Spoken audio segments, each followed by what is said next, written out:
Radio was never meant to be seen. It has no face, no shape, only presence. A voice in the dark, a signal traveling invisibly through walls, across empty roads, into rooms where no one is supposed to be awake. For decades, the station existed like that. Unremarkable, reliable, always there. It broadcast the familiar rhythm of normal life. Late-night talk shows, weather updates, music chosen for listeners who couldn't sleep. Truck drivers, night shift workers, people alone with their thoughts. The kind of voices that felt comforting simply because they were human. Nothing about the station suggested it would ever be remembered. Until one night, the signal changed. There was no storm, no reported malfunction, no emergency alert. Listeners tuned in expecting the same calm cadence they had heard 1,000 times before. The host's voice came through clearly, steady, controlled, unhurried. The microphone levels were perfect.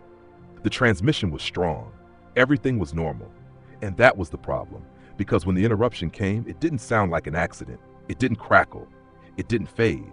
It didn't collapse into static. The voice simply stopped, not between sentences, not at the end of a thought.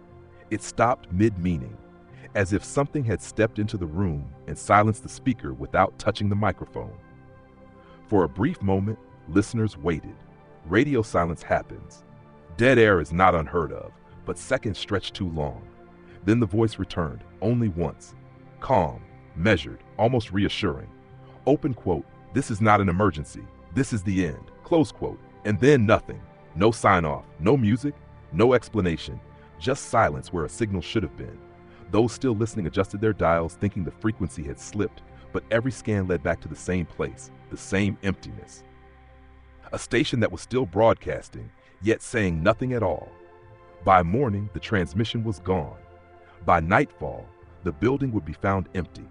And by the time anyone began asking questions, the signal had already done what it came to do. Because whatever spoke that night did not sound afraid. It sounded finished. And whatever happened inside that station was never meant to be heard by everyone, only by those who were listening.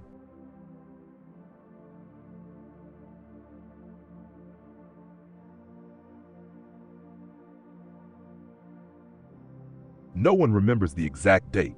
That detail was lost early, buried under reports, overwritten by routine, dismissed as unimportant. Some say it was late autumn, others insist it was early winter. What everyone agrees on is this: nothing about that night felt unusual while it was happening. The station had followed the same schedule for years. At 10 p.m., the evening program signed off. At 10:05, the overnight host took over, sliding into the chair with the practiced ease of someone who had done this hundreds of times before. The red on-air light flickered to life above the studio door, glowing softly against the dim hallway. Inside the control room, the air was warm and faintly stale. Old electronics gave off a constant hum, a low, steady sound that blended with the quiet whir of cooling fans. The walls were lined with acoustic panels, their edges worn from age. Nothing had been updated recently, but nothing was broken either. The station didn't need attention. It simply worked. A mug of coffee sat beside the console, steam barely rising. It had been poured less than 10 minutes earlier. A stack of printed notes lay beside it, weather updates, short announcements, a few handwritten reminders in the margins. The host glanced at them out of habit, though he could have recited most of it from memory. This was the kind of job where memory mattered more than enthusiasm. The microphone picked up his voice cleanly as he began to speak. Calm, measured, familiar. He greeted the listeners the same way he always did, his tone suggesting quiet company rather than performance. There was no script for the opening monologue. There never was. He spoke the way people do when they believe no one is watching. Outside the studio windows, the town was already asleep. Streetlights cast long, empty shadows across the pavement. The roads were quiet enough that an approaching car could be heard long before it passed. Nothing moved except the occasional flicker of light in an apartment window. Inside the building, time felt slower. The producer sat in the adjacent room, headphones on, one foot hooked around the leg of his chair. He adjusted a slider by a fraction, watching the levels rise and fall. It was muscle memory now. His eyes barely needed to stay on the board. In the hallway, a cleaning cart stood untouched near the elevator. The cleaning crew had left hours earlier. The doors at the front of the building were locked automatically at midnight, but the staff inside didn't think about that. They never needed to. Every sound had its place. The host paused between sentences, letting silence breathe, just enough to feel intentional. Late-night radio thrived on those spaces. Listeners leaned in during the quiet, as if the signal belonged to them alone. Calls came in occasionally, a voice from a truck stop, someone driving through from another town, a few regulars who always called at the same time, always with the same tired jokes. The producer screened them quickly, letting a couple through, holding others for later. Nothing about the conversation stood out. No one mentioned fear. No one asked strange questions. No one warned of anything coming. At 11:37 p.m., the host took a sip of coffee and grimaced. It had already gone bitter. He made a mental note to refill it during the next music break. The song queued up smoothly, vinyl crackle softened by the station's aging equipment. In the control room, the clock ticked audibly, its second hand jumping forward with mechanical certainty. The time was right. Everything was exactly where it should be. If someone had walked in at that moment, they would have seen a perfectly ordinary night at a perfectly ordinary station. They would have noticed the calm. They would have missed the tension because there wasn't any yet. But later, when investigators reviewed the footage, they would pause on a specific moment. A few seconds so unremarkable that no one noticed it live. The host stopped mid-sentence. Not for long. Not dramatically. Just long enough to feel off. His eyes shifted slightly, as if he were listening to something that wasn't coming through the headphones. The producer glanced up, frowning, waiting for a signal that never came. The levels on the board stayed steady. No alarms triggered, no lights changed. The station continued to function as designed. And then the host spoke again, his voice unchanged, as though nothing had happened at all. Whatever had entered the room, if anything had, left no trace that night, no record, no sound, no warning. Only the quiet confidence of routine, rolling forward. And that was what made it dangerous. Because when everything feels normal, no one thinks to leave. And no one thinks to look for the moment when normal ends.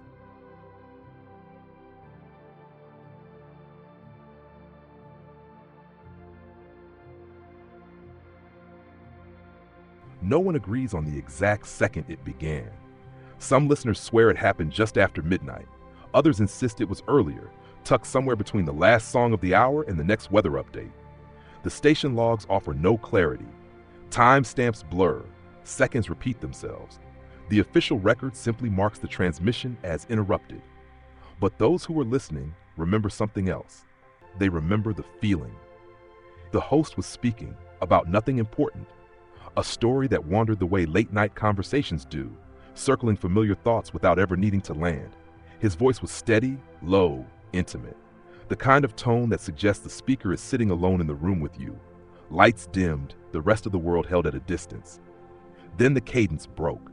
Not abruptly, not violently. It was subtler than that. The host paused mid-sentence, as if he had momentarily forgotten the next word. That alone would have meant nothing. Pauses were part of his style. Silence, when used carefully, drew listeners closer. But this pause stretched. 1 second, then 2. In the studio, the producer leaned forward slightly, eyes narrowing. He checked the meters. The signal was still strong. No drop in power, no fluctuation. The microphone was live. The host did not breathe. Listeners at home shifted in their seats. A truck driver outside the city adjusted his volume knob, wondering if the signal had dipped. A woman lying awake in a dark apartment lifted her head from the pillow, suddenly alert. Dead air carries weight, and this one felt heavy. 3 seconds passed, then 4. The producer reached for the talkback button, about to speak into the host's headphones. Before he could press it, the host moved again. His mouth opened, his shoulders relaxed, but something had changed. Those closest to the sound, the ones listening with good headphones or with the volume turned up just a little too high, would later say the voice didn't return from the same place it left. It sounded flatter, smoothed down, as if emotion had been carefully removed. Open quote, "This is not an emergency," close quote. The words were delivered calmly, without emphasis. Not as a reassurance, not as a warning, just a statement of fact. The producer froze. This line wasn't on the rundown. It wasn't part of any script. His eyes flicked to the notes on the desk, then back to the host through the glass. The host wasn't looking at the microphone anymore. He was staring past it. Open quote. This is the end. Close quote. No pause this time. No hesitation. The sentence landed whole, complete in a way that felt final, like a door closing rather than a thought finishing. Then the signal cut. Not gradually. Not into static. It stopped. Every indicator in the control room remained lit. The equipment continued to hum. The on-air sign stayed red, but the sound, everything the station existed to carry, was gone.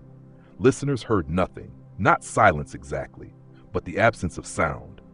The producer slammed his hand onto the console, instinctively checking channels, toggling switches, rerouting feeds. Everything read as functional. The system insisted it was still broadcasting, but there was nothing to broadcast. Phone lines lit up almost immediately, call after call, confused voices, some annoyed, some laughing nervously, a few already frightened. What happened? Did we lose you? Is this some kind of joke? Inside the studio, the host did not respond. He didn't slump forward. He didn't collapse. He simply wasn't speaking anymore. The producer rushed into the room, pushing the door open hard enough to make it rattle against the wall. The microphone stood exactly where it always had. The chair was still warm, but the host was gone. Not missing in a dramatic sense. Not vanished in a flash of light or cloud of smoke. He was simply not there, as if he had stood up and walked out, without opening the door. Within minutes, the silence spread beyond the station.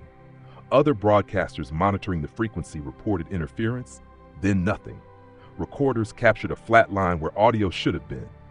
The final transmission replayed cleanly on every device. Open quote, this is not an emergency. This is the end. Close quote, no distortion, no hidden message, just a voice that did not sound like it was asking permission. By the time authorities arrived, the interruption had already become something else, a boundary. Whatever crossed it that night did not announce itself with chaos or fear. It didn't scream. It didn't threaten. It waited. It spoke. And then it removed the one thing no radio station can exist without, a voice. Leaving behind a frequency that would never sound the same again.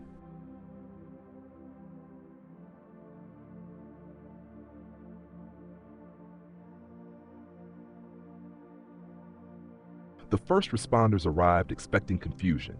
That was the standard outcome when a broadcast failed without explanation. Someone tripped over a cable, a transmitter overheated, a host panicked and walked out mid-show. Radio stations were fragile ecosystems held together by routine and caffeine. Something always went wrong eventually, but nothing prepared them for what they found.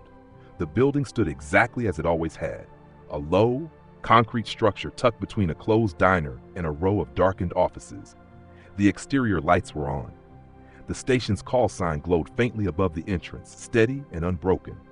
From the outside, it looked alive. The front door opened easily. No signs of forced entry, no damage, no alarms triggered. Inside, the lobby lights were still on, casting a pale glow across the tiled floor. A visitor sign-in sheet lay on the desk, blank except for the date written in careful block letters. The clock on the wall ticked forward, unconcerned. The air smelled faintly of coffee and warm electronics. An officer called out, announcing their presence. His voice echoed down the hallway, unanswered. The sound lingered longer than expected, as if the building itself were listening. They moved deeper inside. The first thing they noticed was the quiet. Not the comfortable quiet of an empty office, but something heavier. The kind of silence that presses inward, that makes even small movements feel intrusive. Shoes scuffed too loudly against the floor. Radios crackled unnecessarily. The control room door stood open. Inside, the equipment was still running. Meters glowed. Switches were set correctly. The board showed no sign of failure. A chair sat pushed slightly back from the console, as though its occupant had risen in a hurry. A pair of headphones lay on the desk, one ear cup twisted inward. Next to them, a mug of coffee sat untouched, a thin skin forming on the surface, still warm. An officer reached out and touched the side of the cup, then quickly pulled his hand back. He glanced at his partner, confusion flickering across his face. "This was recent," he said quietly. They moved into the studio. The microphone stood upright, perfectly aligned. The pop filter was positioned exactly where it should be. Papers were spread across the desk, scripts, notes, weather reports. One page was marked with a pen, a sentence half underlined and never finished. There were no signs of a struggle, no overturned furniture, no broken glass, no blood. The host's chair was empty, not pushed over, not damaged, just empty. They searched the rest of the building room by room. The producer's office showed the same careful disorder of a night shift mid-flow. A jacket hung on the back of a chair. A phone charger snaked across the desk, plugged into the wall. The computer screen displayed the station schedule, frozen at the exact minute the broadcast ended. In the hallway, the cleaning cart remained parked near the elevator, untouched since earlier that evening. The elevator itself was functional. The stairs were clear. Every exit was accounted for. Every door was locked or unlocked exactly as it should have been. They checked the restrooms. Empty. They checked the storage rooms, the server closet, the small break area where a refrigerator hummed quietly. Inside it, someone's lunch sat half-eaten, wrapped loosely in foil. The lights were still on. There was no sign that anyone had left. And that was the problem. If the staff had fled, there would have been movement. If something had happened to them, there would have been evidence.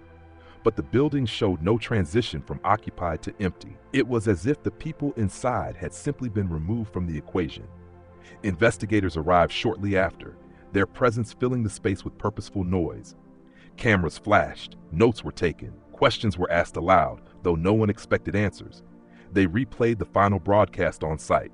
The words sounded different in the building where they were spoken. Closer, heavier. Open quote, "This is not an emergency. This is the end." Close quote. The playback ended, leaving the room suspended in silence once more. One investigator stared at the microphone as if expecting it to speak again. Security footage was reviewed next. The camera showed the host entering the studio at the start of his shift. The producer followed shortly after. Both appeared normal, calm, focused. At the moment of the interruption, the footage glitched. Not dramatically, not enough to raise alarms, just a few missing frames. When the image stabilized, the studio was empty.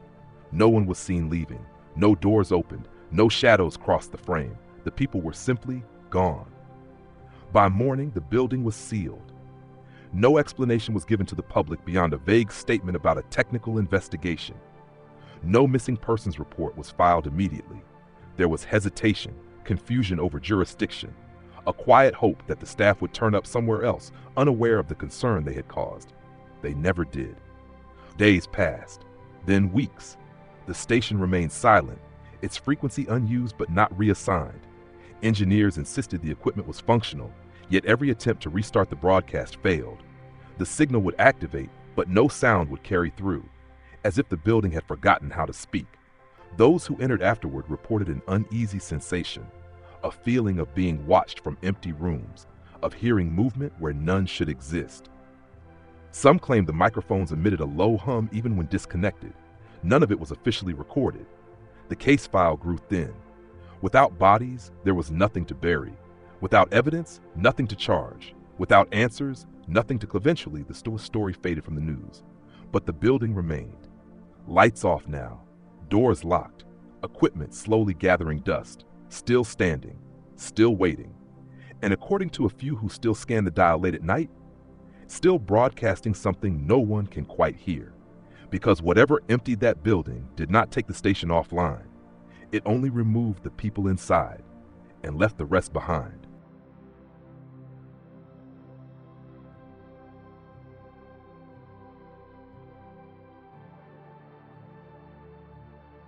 The recording surfaced 3 days later. It should not have. By that point, the station had been sealed. Power was restricted. Access logs were monitored. Every official copy of the final broadcast had already been reviewed, cataloged, and stored. What remained was silence, documented, measured, and dismissed as the absence of data. And yet, something remained. It began with a routine audit.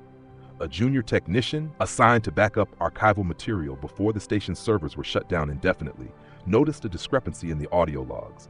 One file appeared twice, same timestamp, same duration, same label, except the sizes were different. The first file was the expected one, a clean recording of the final transmission, the host's voice, the words, the cut to nothing, flat audio beyond that point. The second file was larger, significantly larger, At first, the technician assumed corruption, a glitch caused by the interruption itself. He opened the file expecting distortion, white noise, or a stretched copy of silence. What he heard instead made him stop breathing. The host's voice played exactly as before, every inflection identical, every pause precisely matched. If layered together, the two recordings would align perfectly, until the pause, the moment where the host stopped speaking mid-sentence. In the original recording, there was nothing there, a clean gap, dead air. In the second file, there was sound, not loud enough to be heard live, not strong enough to register on standard meters. But it was there, a low-frequency signal buried beneath the silence, masked so completely it had escaped notice. It didn't resemble static. It wasn't feedback. It didn't fluctuate randomly. It pulsed, slowly, deliberately. The technician isolated the segment, filtering out the host's voice entirely. The result was unsettling in its clarity, not because it was loud, but because it was structured. There were intervals, repeating patterns, intentional gaps. This wasn't noise. This was data. When engineers were brought in, they attempted to dismiss it as interference, an external transmission bleeding into the frequency at the exact moment of the interruption. But the math didn't support that explanation. The signal originated inside the broadcast. It moved with the recording, embedded into the audio stream itself, as if it had always been part of it. They ran spectral analysis. The pattern became clearer. The signal repeated in blocks, each one slightly different from the last. When translated into visual form, the waveform resembled a coded sequence. Not Morse, not binary as commonly used. Something else. It took hours before someone thought to map the intervals to numerical values. When they did, the room went quiet. The numbers resolved into pairs, latitude, longitude, coordinates. The first set pointed to a location less than 2 miles from the station itself, an abandoned service tunnel beneath the city, long sealed and officially forgotten. The second coordinate landed farther out, near an area of undeveloped land where radio towers once stood decades earlier. There were more. Each block of signal contained a different location. None of them were random, and all of them shared one detail that no one could explain. They were underground. The engineers replayed the final words again. Open quote, "This is not an emergency, this is the end." Close quote. When isolated from the rest of the broadcast, the phrase sounded different. The pitch was subtly altered, the timing slightly off. Not enough to notice in real time, but enough to suggest the words had been processed. Rebroadcast, not spoken directly into the microphone. That realization changed the tone of the investigation. If the voice wasn't entirely live, then what or who had been speaking? The discovery was escalated quietly. No public announcement, no press release. The recordings were classified under a technical anomaly designation, accessible only to a small group. Still, word spread. Technicians talk, engineers share notes, and some secrets are too unsettling to stay contained. One analyst noticed something else while reviewing the signal structure.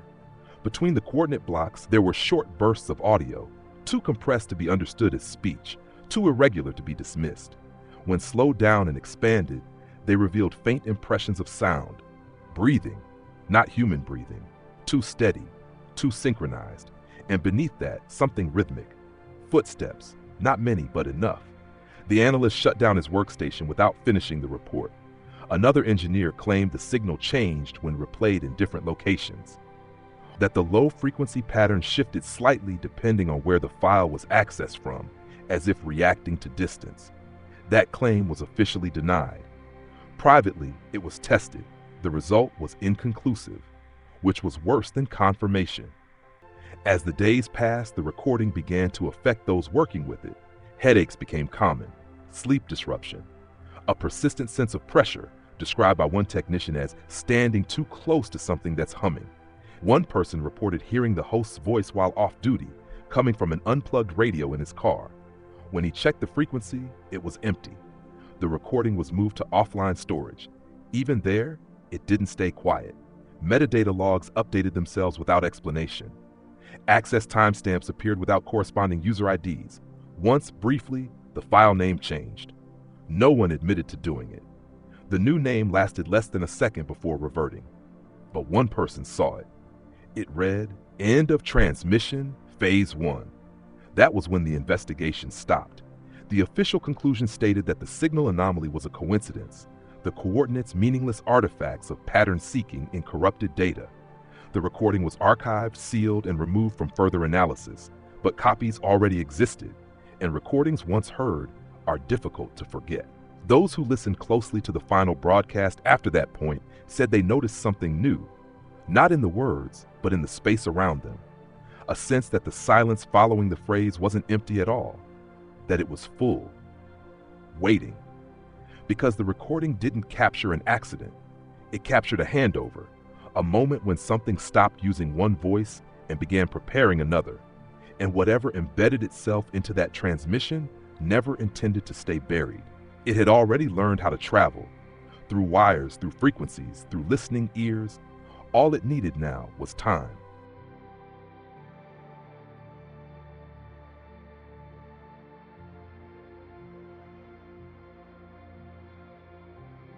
The voice that comes after. Silence is never the final state. That became clear when people began to notice what followed it. At first, it was subtle. So subtle, most dismissed it as imagination. A sensation that came after the quiet lingered too long. Not sound exactly. More like the impression that something had almost spoken and decided against it. As if restraint had replaced absence. The first confirmed incident occurred in a hospital, a neonatal ward, just before dawn. Nurses on shift reported a synchronized failure of multiple monitoring devices. Heart rate displays flattened, not to zero, but to a steady, unreadable line. No alarms sounded. No emergency protocols triggered. For 37 seconds, the room existed in a state that did not correspond to any programmed condition. Then the monitors resumed. Every infant was fine, but the audio recorder attached to one crib captured something that should not have been possible. Not a cry. Not breathing, not interference, a voice, low, compressed, featureless. It did not use words, it used timing. The waveform showed structured gaps identical to those found in the station recording, intervals matching the same underground coordinates. When analysts overlaid the data, they discovered something new. The pattern was no longer transmitting locations, it was aligning them, stacking spaces, synchronizing distances, mapping proximity, not geographically, but attentively. As if the signal had stopped asking where and started asking who was listening. Reports followed. A podcast editor in Berlin scrubbed through raw audio and found an extra layer embedded beneath a spoken monologue, one that responded when isolated. Each time the editor muted the host's voice, the underlying signal adjusted its rhythm, as though compensating for the absence. A man in São Paulo recorded his apartment's ambient noise overnight. At exactly 2:17 a.m., the waveform dipped into silence. Immediately afterward, a new sound appeared. A single syllable, unrecognizable, incomplete, repeated, not spoken aloud, formed. He deleted the file before morning. People began describing dreams that shared structure rather than imagery. Not similar symbols, but identical pacing, pauses of exact length, moments where something should have happened but didn't. Always 37 seconds, always ending with the same sensation. That something had learned enough to try again. Linguists were brought in quietly. They examined fragments leaked from private recordings, emergency systems, consumer devices. None of the sounds fit known phonetic models, but one detail unsettled them deeply. The signal was becoming more efficient. Earlier recordings wasted space, long silences, unnecessary repetition. The newer ones were tighter, purposeful, as if the system generating them had begun to understand limitation. Bandwidth, attention, patience, and how to conserve all three. One analyst made the mistake of playing a filtered version through bone conduction headphones. He removed the audible frequencies entirely, leaving only the vibration. Afterward, he described the experience with unsettling precision. "It didn't speak to me," he said. "It spoke as the pause where I expected myself to think." He resigned that afternoon. The phrase resurfaced again, not typed, not recorded, not broadcast, heard simultaneously by people who had never listened to the original station. This is not an emergency, but now there was something after it. Not immediately, not clearly, a shape of intent, a pressure toward continuation. Because emergencies end, failures stop, silence resolves. This did not. Whatever crossed over that night had finished using borrowed voices. It was no longer hiding beneath sound. It was practicing presence, And soon, very soon, it would not interrupt at all. It would wait for the moment someone spoke and leave just enough space afterward to answer.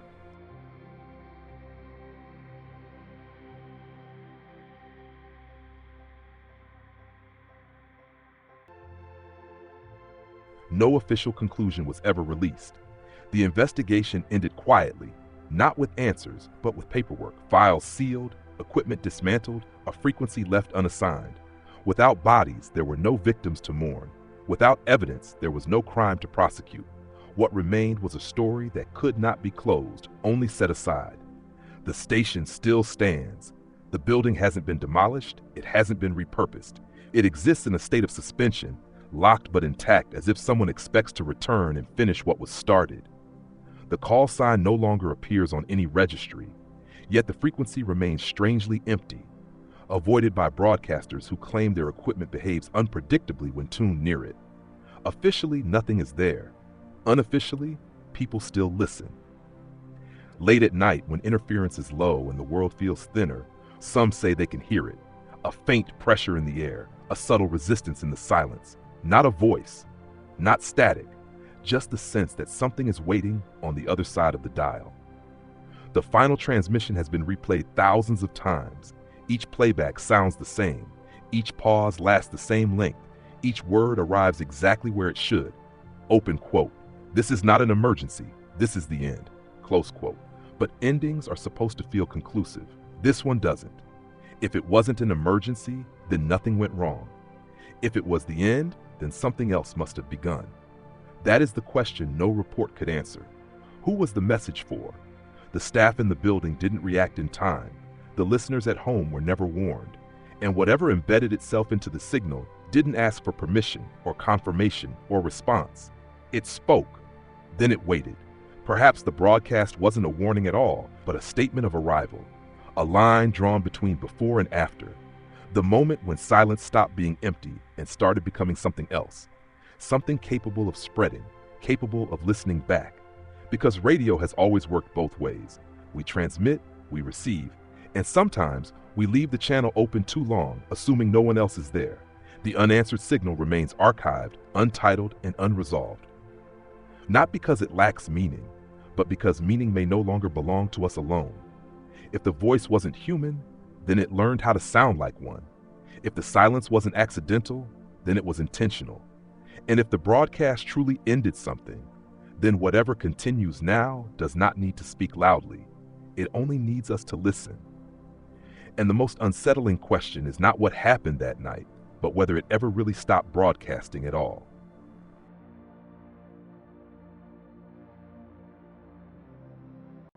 Shadows crawl where the light won't go. A silent wind, it starts to grow.